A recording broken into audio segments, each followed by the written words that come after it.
Good afternoon, everyone, and welcome to your Rangers review. It is your press conference reaction video. You've been spoiled today with the amount of content we're bringing your way. I'm delighted to say that Chris Jack is at the greatest stadium in the world to report on the big talking points from today's press conference. John Gilligan has given his first press conference as Rangers chairman. Refreshing to hear from the chairman, Chris. Now, a lot of talking points to get through, but first of all, what did you make of it all? I think, firstly, it was a really good presser for John to actually do. He's also dealt with a number of members of the media and some of the fan media guys over the years, so he's certainly not a strange face at a number of us. I think, in terms of speaking to the Rangers support at large, in terms of communication, is something that comes up on the show a lot of the time. I think the club hopefully have learned lessons from a number of situations over recent seasons. So I think it made sense for John to sit down, to put himself forward for interview. And as you say, there's a lot of talking points at Rangers right now. The Copeland stand away to my right hand side is obviously one of them. We have Dave King's comments that we've obviously had on the website over the last couple of weeks and spoken a lot about. He met the manager for the first time. There's the chairman search, there's the chief exec search, so there's a lot of bases to cover. John sat down for 17 minutes, I think it was, in the end, and so I thought he spoke really well. Yeah, lots of stuff to get through. Question initially on, do you have a timeline for the tasks you've been set? He says, I'll stay on as long as required. The main priority is to get a chief executive. We are working on that right away. I can stay on indefinitely. I'm expecting a few months and a chairman to come in too. And just on the CEO front, folks, he says, asked, does a new CEO need to be a barnstorming communicator? He says, recruitment in any walk of life is of the moment. The person needs to be multifaceted and good at everything. He needs to be an assertive character, and we're looking much more to provide for the CEO via the chairman, and also for the CEO to have a lot of power day to day, and the chairman to be slightly behind that. Interestingly, later on, he was pushed on the sort of characteristics that a CEO needs, Chris. Now, I get, when I was watching it, it was good that he was sort of rhyming off some of the characteristics that the club are looking for. I would have much preferred just the in-house, though. Just get it done, get a CEO in place and get it sorted. It sounds more like a job advert for guys. I know they're going through a recruitment process. But what do you make of his CEO update, if you like? I don't think he was ever going to come in and say, we've already hired the new guy, he starts tomorrow, because the process isn't at that, they're not at that stage. John himself was only back in the club just over a week or so. Obviously, after John Bennett stepping down, the call then went out to John to come in on an interim basis. We understood it last week that would just be for as long as he is required. He's now committed that, and he said that himself. So he will do whatever he can do and what he has to do during the time that he's here. Ultimately, Rangers will have to appoint a permanent chairman, but that is secondary in terms of importance to the chief exec role. That is such a huge appointment for Rangers in a business sense, in a sporting sense. They have to get that one right. And I know there's this frustration that it's perhaps gone on slightly longer than expected. Also had the Jim Gillespie situation a few weeks ago. It's gone on longer than Rangers would have expected and they would have ideally hoped for. But ultimately, if they end up with the right calibre of candidate and the right calibre of appointment, then I think that wait and that delay, if you like, is probably going to be worth it. I had a piece on the site last week looking at some of those key characteristics that Rangers do require from the chief exec. I think John kind of echoed a number of those points there, not speaking about someone who is a strong communicator, someone who is a leader, clearly financial acumen and a strong business sense. He was also asked, interestingly, about potentially going out with football. Can you go to another sport? Can you go to another area of business? I think that would be okay to an extent for the chairman.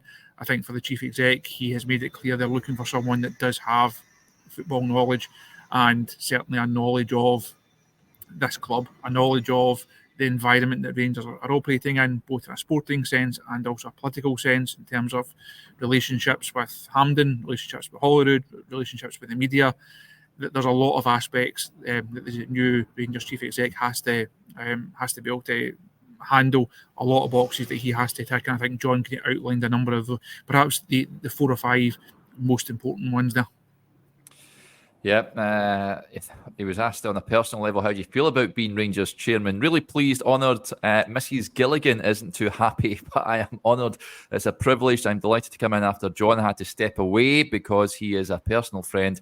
It's an honour to help very much. So I wear 2 hats because I'm a supporter and the chairman. But now I'm a chairman, I need to take the supporter hat off and focus on the job. Let's talk Dave King, Chris, because he was quizzed a number of times on Dave King's comments last week. I'll bring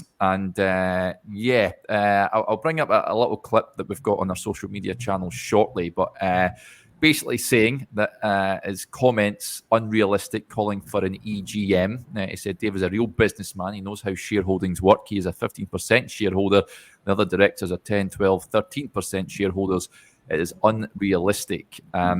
What did you make of his comments to Dave King today? I think fairly safe to say that there will not be an EGM called by this board. And it's looking increasingly unlikely, as we reported early on last week. It looks increasingly unlikely that Dave will come back to this club as chairman. I think when I spoke to him in the days and hours after John Bennett stepped down as chairman, Dave laid out his plan of why he felt he was the best man to come back into the club. He's got this 2-year plan, this 2-year job. He feels he's the man to come in and see it out or see through that period. Clearly, John and other directors and investors here feel differently. Ultimately, that's their prerogative. The EGM call from Dave last week is a really interesting one. Ultimately, he has the shareholding to process that and to go through that route if he so chooses. I think the ball is now back in his court, if you like. Be interesting to see how he responds, if he responds, what his next move is. But ultimately, I know you'll see comments on the show, you'll see the comments on social media. Ultimately, the fans want stability at the top of this club because, as we discussed over the last few days, stability is what Rangers need. They need the right people in the right roles to carry out their jobs at the highest of their responsibilities, because there's a lot of ground to be made up on the pitch and off the pitch. John again was asked about that gap to Celtic is the only gap that really makes any difference in this city, and Rangers find themselves on the wrong side of it, and there's a lot of work to be done, both on and off the park, for Rangers to close that gap in a football sense and certainly in a financial sense. Yeah, RFC 72 says we'll probably be hearing from Dave King tonight or tomorrow, so I'd imagine we may well do get a response from South Africa. Just off the back of that, he was quizzed, why would Dave not be welcomed back? He says that's another great question. Again, it's not really for me to say. I'm just the interim chairman. But if you look at what's been said and what the guys have been saying, there's a shareholder structure to the business. There's a projection plan. Dave was chairman. Dave's still a major investor and can attend the AGM and ask questions. But there's just no appetite for it at the moment because, one, Dave was here before and he stepped away. Other people stepped up. Douglas stepped up, then stepped down, and John stepped down. There's just no appetite now. He was also asked what your message be. What would your message to Dave be to just shut up now? And this is what he had to say, folks. I'll pop out the video, but you've seen on our social media channels. This is his response. Or any person at the club said anything about Dave? No. Have they responded publicly to enter a negotiation? No. Will I ever say anything bad about Dave? No. So in answer to your question, do I wish he would stop? Yes. I just said, Dave, please, take it below the radar. Really behave like a proper shareholder. Don't do what you're doing. But it's just a shame, because he's a great character and he's a massive influence in the club at the time, and I'll always respect that. So that's what John Gilligan had to say about Dave King. I don't think we've heard it at the end of it, Chris. Like you say, I'd imagine we'll be getting a reaction from King at some point. On the manager, says he's a very intelligent guy, and they fully believe that he's the man to lead the club forward, didn't he? Yes, I know he met Philippe Clement last week. I mean, George Latham, who's come in at the same time as offering his services, if you like, offering his huge business experience. Clearly another guy who has the best interests of the football club at heart. So John and George met the manager last week, and I think it's important for Clermont just to have that level of stability again up above him. He spoke after the Dundee United game about his relationship with John Bennett. It was John also played such a huge part in him coming to the club, helped see through the transfer window after James Bisgold's departure. So the manager and the former chairman clearly worked really closely together. That has to be the same going forward. And then obviously when a new chief exec comes in, that manager-chief exec relationship will be really important. I don't think it's a surprise that the board have the level of faith in the manager that they do have. You have to remember just a few weeks since he signed that new contract. I don't think that support and that faith is perhaps shared amongst the support in general. It has been a difficult start to the season for Rangers. Champions League was also a huge blow. Losing the Old Firm game is never acceptable. The manager, I think, does find himself under pressure from the support. Clearly, that level of pressure is not being felt from the boardroom at present. Things can change for the worse, they can change for the better. And ultimately, Clermont's biggest ambition has to be to win more matches. If Rangers can get a positive result on Thursday night and then bounce that back into the domestic fixtures, and then Leon obviously here next week, this run of games does offer the chance for Rangers on the pitch to try and build a bit of momentum again. And hopefully we are speaking about that on the show in the next few weeks, because we know the flip side of that and we know what that would then mean to the Rangers support. Yep, Aldo says, I hope this doesn't turn into a soap opera. I think it already is one, to be honest with you. I think certainly off the pitch at this moment in time. On chasing Celtic, the question is there a significant gap between Rangers and Celtic on and off the park? His response history tells you that happens. Sometimes we're ahead, sometimes Celtic are ahead. At the moment, we are chasing. There is no argument there. I'm not stupid enough to say otherwise, but we will keep chasing. How do you bridge that financial gap? Player trading is the biggest success in qualification for the Champions League. It is a kind of catch-22. Player trading gets you income. Champions League gets you income. When you fail to get it, it is difficult because Scottish football's level of support, TV sponsorship, etc., you just can't compare it to England. So there's always a challenge. Of course it is. It's all about the squad and bringing in players and winning your matches and moving forward. I've seen a lot of comments coming in saying they never really learned much from this, Chris, and are worried with John Gilligan at the helm. Now, we know he is interim chairman. It's all right being a great Rangers guy, but he has to deliver in whatever period he is in charge in office, deliver for the club. Do you have confidence he can? I do, because he doesn't just bring a love for the club. If that was a case of, well, the guy that loves Rangers most gets to be chairman, then there's a queue the length of Emerson driving right round the stadium for people that would fancy their chances at that. Like, John has huge business experience. There's a piece actually on the website last week. I had a bit more of a look at John's business history and so his relationship with Rangers. He played a big part in regime change. Almost frighteningly, it's almost 10 years ago, and that anniversary will be here before we know it. And I don't think the role that Dave played, that he played, that Paul Murray played, that role cannot be forgotten. But John brings a real business experience. He brings a level head. He brings a boardroom knowledge. He's a knowledge of how Scottish football works. Has a knowledge of how this football club works. So I don't have any fears over him on an interim basis.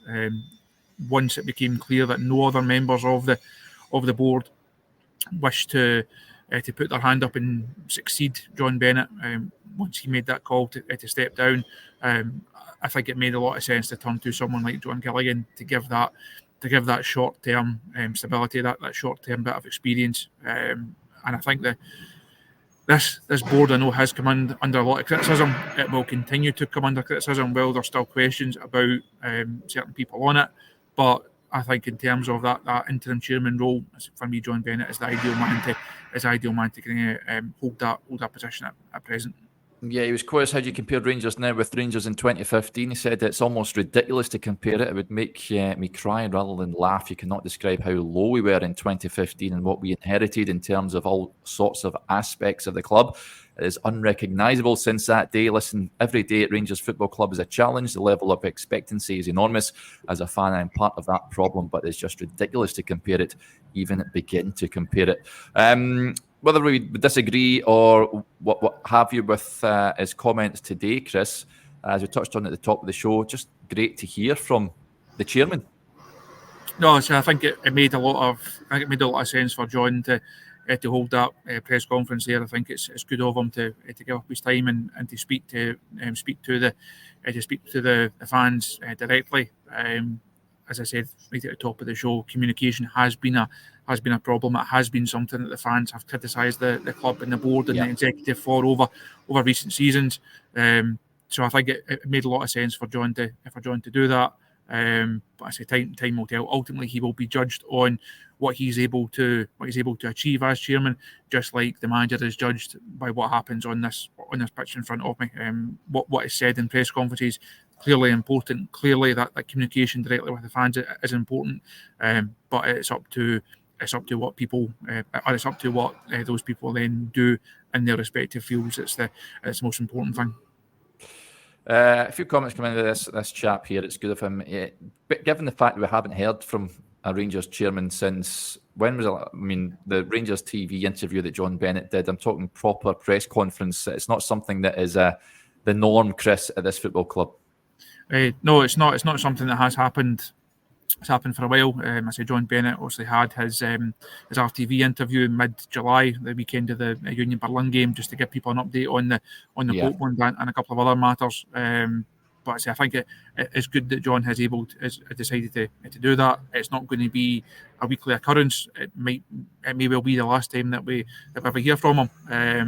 I think there's a chance that he will speak when the chief exec is announced. After that process is done, and then moves on to finding a chairman, and it'll then be up to the new chairman to decide whether he wishes to sit down and have a chat with members of the media or not. Yep, you can watch that press conference in full over on the YouTube channel, folks. You can also read what he had to say over on the website. Right, we'll let Chris head off. Big thanks to Chris as ever, and thank you to each and every one of you for tuning into the show. Hopefully you enjoyed that. Just a heads up, those of you that are extra members on YouTube, I spoke to a Malmo journalist a little earlier on to give us a bit of an insight into what we can expect on Thursday, so you can go and check that out as well. Right, we'll be back again tomorrow morning. Until then, enjoy the rest of your Monday. Bye for now.